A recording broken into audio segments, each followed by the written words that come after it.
Assalamu alaikum, this is your English instructor Sadia Islam Prami, and in today's lesson we will be covering common vocabulary and phrases. Overall English শেখার জন্য আমরা দৈনন্দিন জীবনে যেই different types of questions ask করতে পারি বা answer দিতে পারি মোস্ট ডেফিনেটলি আমাদের কিন্তু সেগুলোও জানতে হবে, রাইট? সো প্রপারলি ইংলিশে আমরা একাডেমিক ওয়েতে কথা বলি বা কর্পোরেট সাকসেসের জন্য কথা বলি, মানে ওভারঅল একটা কোম্পানিতে জব করার জন্য হোক বা জাস্ট ওভারঅল স্কুল কলেজ ইউনিভার্সিটিতে যদি আমি ডেভেলপ করতে চাই নিজেকে, বাট জাস্ট রেগুলার লাইফে যদি কথা বলতে চাই, আমাদের এই ভোকাবুলারি এই সেন্টেন্সেসগুলো অবশ্যই জানা প্রয়োজন। সো চলেন আমরা শুরু করি। Okay, so for the first time যখন আমি কারোর পার্সোনাল ইনফরমেশন জানতে চাবো, তার নাম জিজ্ঞেস করতে চাবো, আমরা হোয়াট ইজ ইয়োর নেম এটা তো অবশ্যই আমরা আস্ক করতে পারি, বাট শর্টকাটে কথা বলাটা better. We can say what's your name. Of course when we go for written communication, যখন আমরা কোনো কিছু লিখি তখন কিন্তু এই শর্ট ফর্মে আমরা লেখাটা একেবারে ফর্মাল মনে করি না। হাউএভার যদি আপনি কাউকে দেখাতে চান that you are actually a very good English speaker, আমি অলওয়েজ সাজেস্ট করি to talk in short forms, মানে কন্ট্রাকশনস। যেমন হোয়াটস ইয়োর নেম, এবং সে উত্তর না দিয়ে সে যদি এভাবে বলে জাস্ট ওয়ান ওয়ার্ডে যদি অ্যান্সার দেয়, that is also fine. But সে যদি একটা সেন্টেন্স বলতে চায়, সে যদি বলে মাই নেম ইজ ড্যাশ, যেমন মাই নেম ইজ জেকব, এটা না বলে সে যদি শর্টকাট বলে my name is Jacob, that sounds more formal and polite and overall প্রফেশনালও বলতে পারেন, একদম ফর্মালি যদি কাউকে এলোকুয়েন্ট আমরা বলি সেটাও হবে, সবই fine. So don't think that এভাবে করে কথা বলাটা ফর্মাল না, ওকে? এটা ফর্মাল, ইনফর্মাল, ক্যাজুয়াল সব দিক দিয়ে কেউ যদি কনফিডেন্টলি নিজের সাথে কথা বলতে চায়, তাই না, টু সামওয়ান এলস, তার অবশ্যই এইভাবে কন্ট্রাকশনসে বলা উচিত। সো আমি আবার বলছি, what's your name? My name is Jacob. You can also say this is Jacob. You can also say I am Jacob, but don't say myself Jacob, myself Allen Swapan, তাই না? এরকম একটা আছে সিরিজ, কিন্তু মাইসেলফ ওয়ার্ডের আগে, সেন্টেন্সের আগে যদি আমি দিই, that is incorrect grammar. Where are you from? Where are you from? তুমি কোথা থেকে এসেছো? I am from London, I am from London, I am from Dhaka, I am from Chittagong. ঠিক আছে, যাই হোক সেভাবে বলবো। Where do you come from যদি বলে, তা মানেও কি যে তুমি কোথা থেকে এসেছো। So where are you from যদি বলে, I will directly answer I am from dash. But where do you come from যদি বলে, তাহলে উত্তর কি হবে? I come from dash. বুঝতে পারলাম? সো কোয়েশ্চেন অনুযায়ী অ্যান্সার দিবে, okay? So that's another way of asking the question, সেটা হচ্ছে ওয়্যার আর ইউ ফ্রম। এটা আরেকটা ওয়েতে আমরা বলতে পারি where do you come from. What is your surname? Surname বলতে আমরা বলছি ছোট নাম বা ডাক নাম। So what is your surname? Okay, so সে বলল ব্রাউন। সো আপনি যখন, বিকজ আমরা ওভারঅল ইংলিশ যখন শিখি, আমরা ইংলিশ শুধুমাত্র বাংলাদেশের জন্য না, অ্যাব্রড কান্ট্রিজদের স্টাইলেও আমরা ইংলিশটা শেখা ট্রাই করি। তো সেখানে কিন্তু সারনেম হয়ে যায় ওদের সেকেন্ড নেম। যেমন ইন দ্যাট কেস আমার নাম যদি হয় সাদিয়া ইসলাম প্রমি, আমি চাইলে সারনেমটা ইসলাম বলতে পারি, বা আমি যদি নিজেকে শুধু সাদিয়া প্রমি বলি, আমার মিডল নেমটাকে না বলে, তাহলে আমার সারনেম হবে প্রমি। সো আপনার প্রেফারেন্স অনুযায়ী আপনি আপনার সারনেমটা সেখানে বলবেন। বুঝতে পারলাম? What's your family name? Family আপনাকে কোন নাম বলে কোন নাম দিয়ে ডাকে, সো সেখানে আপনি বলতে পারেন my family name is brown, right? সেই অনুযায়ী আমি বলবো my family name is Promi. So that is another way of asking someone's surname. So family name এবং surname means the same thing, একই কথা। What's your first name? So first name হচ্ছে, যেমন আমার first name is Sadia, my first name is John, এভাবে বলছে। What's your address? So address ও এভাবে প্রশ্ন করতে পারে। I can say what? I stay at dash, যেমন এখানে হলো I stay at 13 United Street. I can say I stay at 52 বা লেটস সে জেনারেলি আমরা যখন আমার অ্যাড্রেস বলি, পুরো ডিটেইল অ্যাড্রেস বলতে গেলে তো অনেক টাইম লাগে, বাট আমি যখন শর্টকাট বলি সাধারণত আমরা রোড নাম্বারটা বলি এবং সিটির নাম্বারটা বলি। তো আমি can just say I stay at 32 Dhanmondi, Dhaka. বুঝেছেন? তার মানেই হচ্ছে রোড 32 অফ ধানমন্ডি, ঢাকা। বুঝতে পারলাম? তো সেই অনুযায়ী I can say where do you live? So where do you live এটা যদি আপনি ফরেন কোনো ব্যক্তিকে প্রশ্ন করেন বা ফরেন কেউ যদি আপনাকে প্রশ্ন করে, ইন দ্যাট কেস আপনি আপনার দেশের নাম বলবেন, I live in England. But যদি ওভারঅল ক্যাজুয়াল কনভারসেশনে বাঙালি কেউ আপনাকে প্রশ্ন করে, তখন আপনি আপনার অ্যাড্রেসটা ডিটেলসে তাকে বলবেন, ওকে? তো সিচুয়েশন বুঝে অ্যান্সার দিতে হবে। What's your telephone number? So এটা ইজিলি জাস্ট বলতে পারি my number is dash dash dash, okay? Telephone number এভাবে। What's your email address? Email address আমরা অনেকেই বলতে গিয়ে একটু ভুল করি, alright? You can email me at You can either say you can email me at, যেমন এখানে you can say you can call me at, একইভাবে বলা যায়, বা বলতে পারি my email address is, এরপর এটা কি john@gmail.com, এটা কি @symbol, ওকে, john@gmail.com. অলরাইট, সো আমাদের প্রপারলি এই যে ছোটখাটো সিম্বল যেগুলো আছে আমার ফোন নাম্বারে হোক, আমার ইমেল অ্যাড্রেসে হোক, মানে যাই হোক না কেন সেইগুলোর ব্যাপারে একটু নজর রাখতে হবে, okay. Next, how old are you, what's your age, যাই প্রশ্ন করুক না কেন সে এখানে যেমন বলেছে 38, or I can say I'm 38 years old. যদি আমি অ্যাকচুয়ালি 38 হয়ে থাকি এবং আমি যদি না বলতে চাই clearly what's my age, I can also say I am close to 40, alright. Or আমার কাছে যদি মনে হয় আমি 30-এর ঊর্ধ্বে এমন কিছু বলতে চাই, I can say I M 30 something years old, 30 something years old, মানে 30-এর পর কিছু একটা ডিজিট আছে, I am 30 something years old, বুঝতে পারলাম। আর আমি যদি বলি যেহেতু আমি 38, so I can say like I am 37, 38, 39 এইরকম ইয়ার্সে I can say I am in my late 30s, okay. আমি আরেকবার ক্লিয়ারলি বলি, লেটস সে আমার বয়স 21, 22, 23, I will say I am in my early 20s. আমার বয়স যদি হয়ে থাকে 24, 25, 26, I can say I am in my mid 20s.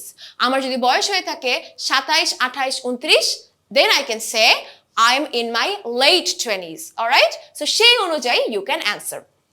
When and where were you born? When and where মানে কোথায় এবং কোন সালে, না? I was born in 1974 in London. So যখন আমি ইয়ারের কথা বলবো এবং দেশের কথা বলবো এর আগে ইন বসবে। Are you married? সো এইভাবে প্রশ্ন করতে পারি, I can say no, I'm single, অথবা বলতে পারি yes, I'm married. বা if they ask you what's your marital status, যেটা আরেকটু ফর্মাল কোনো জায়গায় কোম্পানিজে ইন্টারভিউ টাইমে they can ask, তখন you will answer what's your marital status, you can say I'm married, I'm single, I'm divorced, I'm widowed. So যেটাই হয়ে থাকুক সেটা আপনি বলবেন। What do you do or what's your job যদি এভাবে বলে, then আমি personally I'll say I'm an English teacher, alright?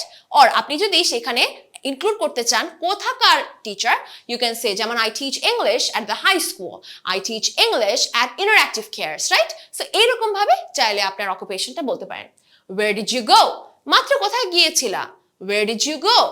So কোথায় গিয়েছিলা, এটাতে আমি কি বলছি I went shopping with a friend. আমাদের টেন্সটা খুব খেয়াল রাখতে হবে, টেন্স নিয়ে আমি অবশ্যই আরেকটা লেসনে ডিটেলসে বলবো। সো টেন্স অনুযায়ী যেহেতু ডিড বলেছে, পাস্ট টেন্স বলেছে, সো পাস্টে উত্তর দিয়ে আমি বলবো I went shopping with a friend. What did you buy? কি কিনেছিলে, মানে আগে কি কিনেছিলাম, রাইট? সো আমি বলবো we bought, পাস্ট টেন্স অনুযায়ী বলবো we bought some new clothes on sale. We bought some new clothes, নতুন কিছু পোশাক কিনেছিলাম on sale, যেহেতু সেখানে একটা ডিসকাউন্ট ছিল। Where were you? কোথায় ছিলে তুমি তখন? Maybe where were you last week? Where were you last month? So সে উত্তর দিল I was in London for the weekend. আমি উইকেন্ডে, সপ্তাহান্তে, উইকেন্ড বলতে আমরা ফ্রাইডে স্যাটারডে বলি হিয়ার ইন বাংলাদেশ, ব্রড বিভিন্ন কান্ট্রিজে তারা সানডেকে বা ইভেন স্যাটারডে সানডেকে তারা উইকেন্ড ধরে। So where were you? I was in London for the weekend. Have you got a car? Have you got a job? Have you got a house? যাই উত্তর দিক না কেন সেই অনুযায়ী I can say yes, I've got a hatchback, or yes, I drive a sedan. তার মানে কি hatchback cars, sedan cars, এগুলো different types of cars. So আমরা যখন গাড়ির কথা বলি আমরা অনেকেই গাড়ির টাইপটাও বলে ফেলি, তার জন্য এটা এখানে ইনক্লুড করলাম।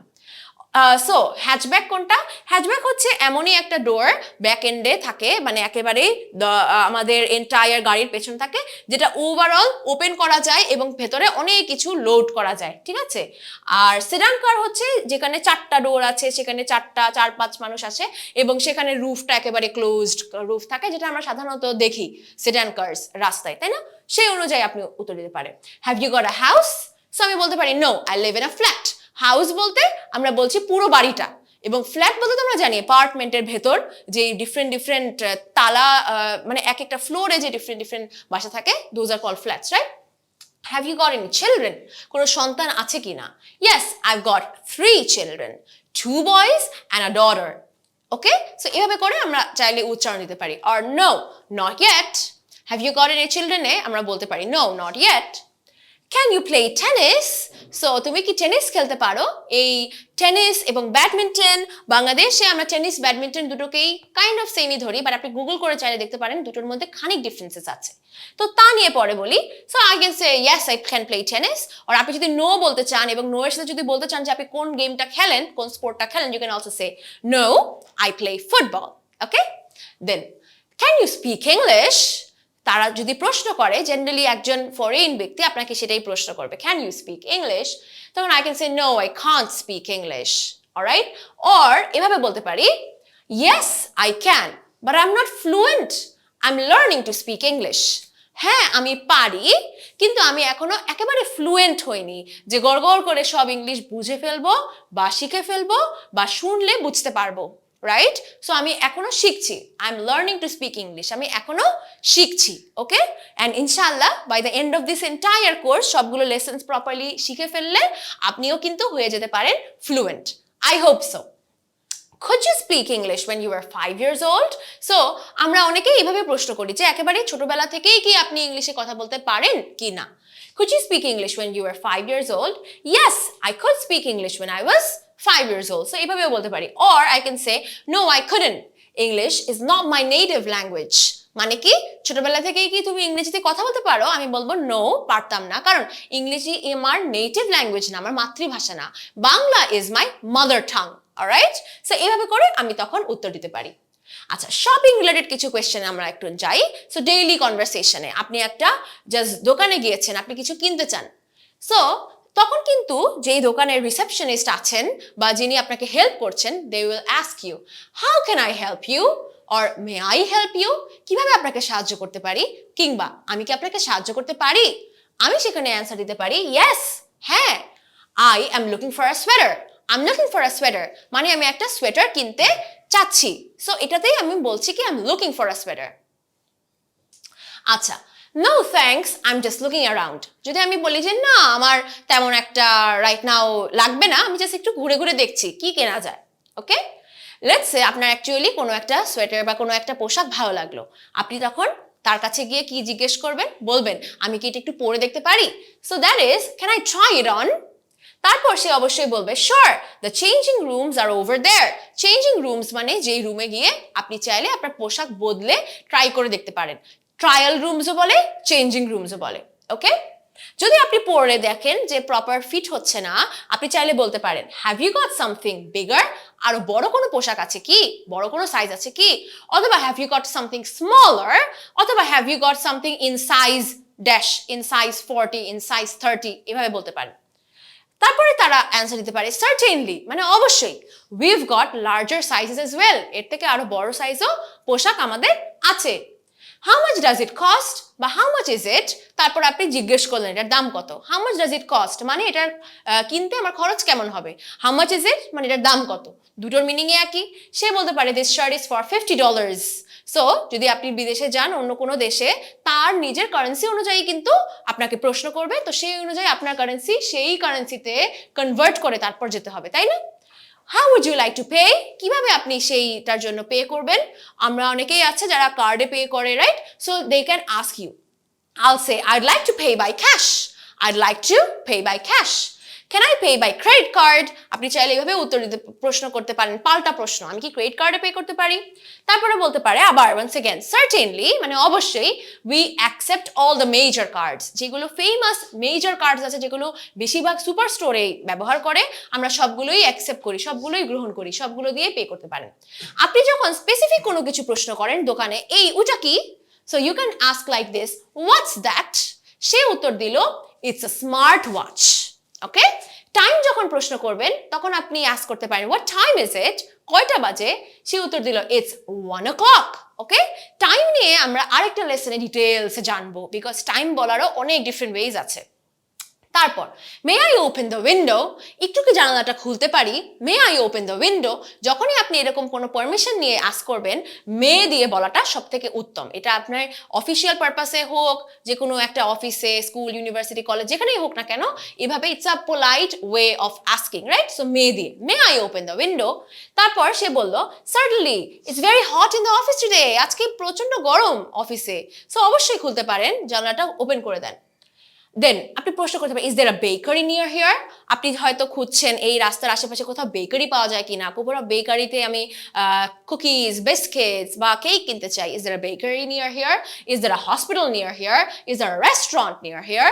এভাবে প্রশ্ন করতে পারেন। আশেপাশে কি আছে? সে উত্তর দিল, yes there is a bakery nearby. Take the next corner and it's next to the bank. মানে সোজা গিয়ে কর্নারে যান এবং একটি ব্যাংক দেখবেন, ব্যাংকটার পাশে, next to the bank. Directions নিয়ে কিভাবে বলতে হয় তা নিয়েও আমরা আরেকটা ভিডিওতে দেখব। Questions using the word like. Like দিয়ে আমরা কিছু প্রশ্ন দেখি, হ্যাঁ। What would you like to do on the weekends? মানে আপনি উইকেন্ডে কোন কাজটা করতে পছন্দ করেন, এই হচ্ছে লাইক দিয়ে প্রশ্ন। আমি তারপরে উত্তর দিলাম, I like playing cricket, reading and listening to pop music. এই প্রশ্নের উত্তরটা আগে থেকে প্রিপারেশন নিয়ে রাখবেন। কেউ যদি আপনাকে জিজ্ঞেস করে হোয়াটস ইউর হবি, তখন আপনি সেম অ্যান্সার কিন্তু তাইলে দিতে পারেন। What does she look like? এখানে লাইকের অর্থ কি?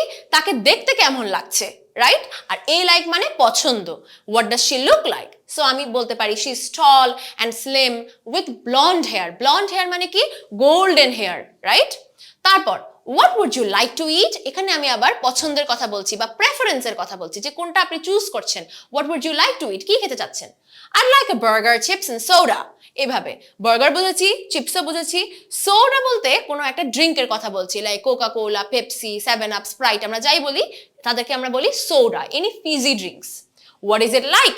মানে ব্যাপারটা কেমন, দেখতে কেমন বা খেতে কেমন, এই অনুযায়ী প্রশ্ন করতে পারি।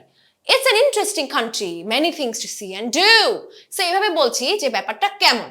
যখন আমি কারোর অপিনিয়ন জানতে চাই, যে ব্যাপারটা আমাকে কি একটু বলতে পারো যে জিনিসটা কিরকম হচ্ছে, মানে তার নিজের মন্তব্য জানতে চাই, I can ask what's it about? জিনিসটা কি নিয়ে? It's about a young girl who has many adventures. মানে মুভিটা কি নিয়ে? এমন একটা ছোট মেয়ে নিয়ে যার অনেক ডিফারেন্ট অ্যাডভেঞ্চার সে করে, রাইট? অনেক আনন্দ করে। What do you think about this book? বইটা নিয়ে তুমি কি ভাবো? সো দিস ইজ হাউ আমি তাদের ওপিনিয়ন জানতে চাই। I think the book is very interesting. Or is it difficult to prepare for IELTS? বললো আইএলস বা আইএলটিএস যাই বলুন না কেন, it's fine, is it difficult? তারপর আমি তারপরে প্রশ্ন করলাম, সে বললো it's not, if you practise well. Properly practise করলে তেমন একটা ডিফিকাল্ট না। আস্কিং ফর ইয়ার ওপিনিয়ন জিজ্ঞেস করার মেইন রিজনটাই হচ্ছে, আপনি যখন ওভারঅল ইংলিশে কথা বলবেন, কনভারসেশন যত বেশি বিল্ড করতে চান, অত বেশি কিন্তু আপনার তাকে তার ওপিনিয়ন জিজ্ঞেস করতে হবে, রাইট? এই জিনিসটা কেমন লাগছে, এটা খেতে কেমন লাগছে, এই নিয়ে তোমার মতামত দাও, রাইট? সো মতামত জিজ্ঞেস করাটা ভেরি ভেরি ইম্পর্টেন্ট যদি আমরা প্রপারলি কারোর সাথে কনভারসেশন বিল্ড করতে চাই, কথোপকথন আরো বাড়াতে চাই। ওকে, আমরা অবশ্যই কনভারসেশন কিভাবে বিল্ড করতে হয় তা নিয়ে আরো ডিটেইলস আরেকটা লেসনে শিখবো। এই লেসনে আমরা বেশ অনেক ধরনের প্রশ্ন উত্তর শিখে ফেললাম, বেসিক ভোকাবুলারি যেগুলো আছে দৈনন্দিন জীবনে তাই সবই শিখে ফেললাম। অবশ্যই পরবর্তী লেসনের জন্য সবাই অবশ্যই stay tuned for the next lesson. Make sure এই লেসনে সবকিছু প্রপারলি আপনি প্র্যাকটিস করেন, অ্যান্ড দেখা হচ্ছে পরের লেসনে।